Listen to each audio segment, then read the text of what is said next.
Dan untuk mengetahui pergerakan saham hari ini, kita bergabung dengan CEO PT Elkoran Vidi Indonesia Investama, Fendi Susianto. Selamat pagi, Pak Fendi.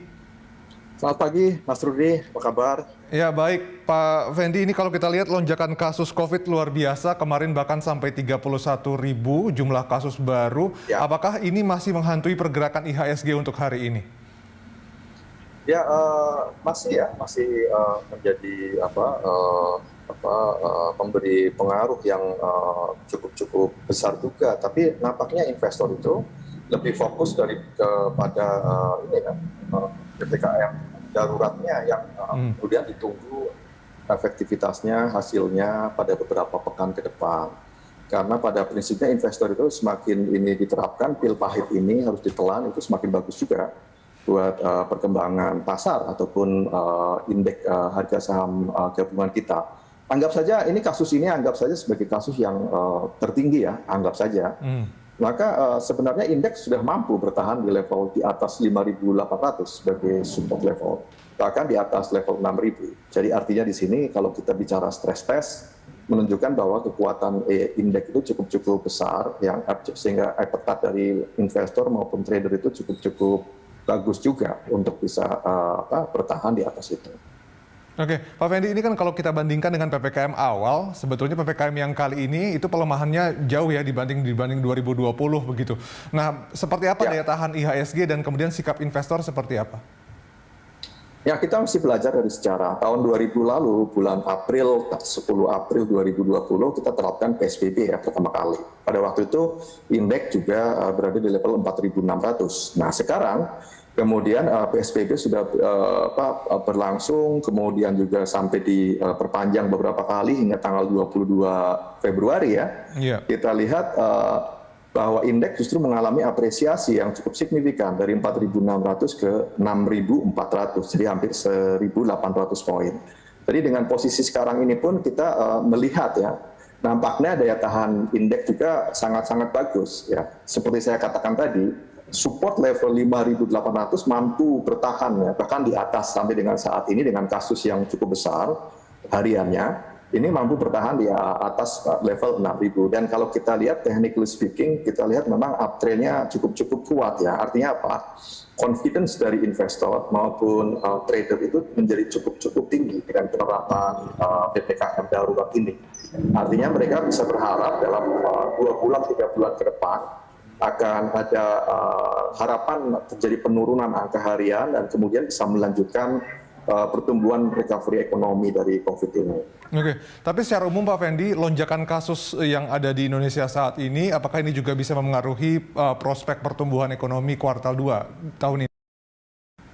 Ya, tentu saja akan sangat berpengaruh ya, karena dilakukan pembatasan kegiatan ekonomi juga sedikit terhambat ya karena faktor ini. Namun kalau kita lihat mungkin pertumbuhan bisa berkisar antara 3,5% hingga 4,3% ya dibandingkan dengan mungkin proyeksi semula sekitar 5%-an, 4,5 sampai dengan 5%-an. Jadi ada sedikit pengaruh, namun kita bisa berekspektasi pertumbuhan masih positif. Oke, bagaimana kemudian Anda melihat proyeksi pertumbuhan IHSG di kuartal kedua ini kalau kita melihat pada sentimen global misalnya penguatan ekonomi Amerika? Ya, kita melihat sebenarnya kita sudah memasuki kuartal ketiga ya saat ini ya, di bulan Juli ini. Kita lihat Amerika juga masih pertumbuhannya masih kita watch. Ya. Jadi kalau kita lihat angka pengangguran di sana juga cukup tinggi ya, 5,9%. Meskipun kemarin bulan kemarin itu angka non-farm payroll mengalami peningkatan. Jadi artinya terjadi suatu kondisi yang positif dan juga ada yang mengkhawatirkan. Sehingga di sini kita melihat kekhawatiran kita terhadap kebijakan The Fed yang meningkat itu nampaknya akan sedikit terkurangi. Di samping juga kita bicara bertantrum juga, saya pikir akan lebih banyak soft kembali. Kemudian kita lihat dari indikator surat utang negara 10 tahun, yield treasury note-nya di sana akhir-akhir ini mengalami penurunan kembali ya. Dari posisi tertinggi 1,7%, sekarang sudah sampai 1,35%. Ini sangat bagus sekali buat emerging market seperti Indonesia. Sehingga kita bisa lihat sekarang ini nampaknya cukup stabil ya perkembangan indeks ini. Rupiah juga demikian, karena memang yield spread-nya di Indonesia bisa bertahan 5% bahkan lebih dari itu. Oke, sekarang kita bahas spesifik soal saham. Kita tahu bahwa PPKM Mikro darurat ini digelar begitu ya, mal-mal tutup, begitu pusat perbelanjaan ditutup. Ini sejauh mana berdampak kepada saham-saham mal? Saham-saham mal pasti akan terpengaruh ya. Jadi ini ada beberapa, kalau saya melihat yang mempengaruhi indeks itu ada pengaruh positif dan ada pengaruh negatif. Ya. Kemudian yang terdampak negatif ya seperti saham mall, kemudian mungkin sebagian retail, saham-saham sektor pariwisata, perhotelan dan lain sebagainya ya. Itu mungkin akan terdampak secara langsung, secara negatif. Tapi ada juga yang membalancing ataupun memberi faktor penyeimbang, yaitu di sektor alat kesehatan, sektor rumah sakit, sektor laboratorium dan lain sebagainya. Itu cukup membalancing ya. Jadi artinya laju dampak negatif itu akan sedikit tertutupi dengan laju dari efek yang terdampak dari sektor-sektor tersebut. Sehingga kita melihat ini cukup baik juga sebenarnya dengan portfolio sektoral seperti ini buat indeks dan perkembangan indeks ke depan. Oke, Pak Fendi, kalau untuk sektor retail sendiri pergerakannya akan seperti apa? Nah, sektor retail saya melihat cukup menarik ya. Jadi ada misperception di sini yang kita lihat bahwa sektor retail nampaknya akan terdampak yang signifikan, nampaknya seperti itu. Namun faktanya mengatakan bahwa mereka sektor retail banyak sekali yang melakukan perubahan model bisnis ya dengan berbagai macam kolaborasi dengan perubahan-perubahan signifikan.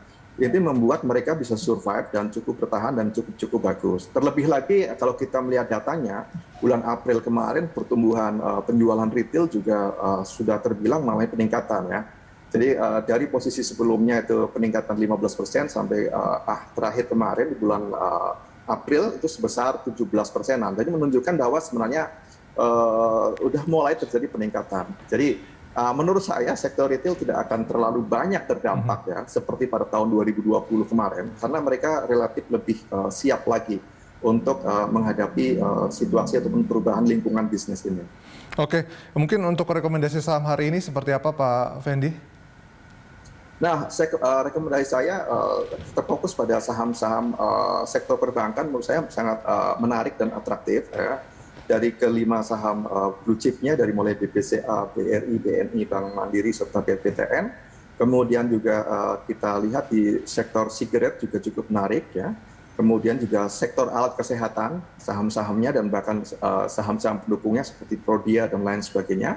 Kemudian juga sektor seperti Astra International, kemudian juga sektor-sektor konsumer yang lainnya seperti ICBP, Indofood, menurut saya masih prospektif dan cukup menarik untuk trading jangka pendek dan menengah sekalipun.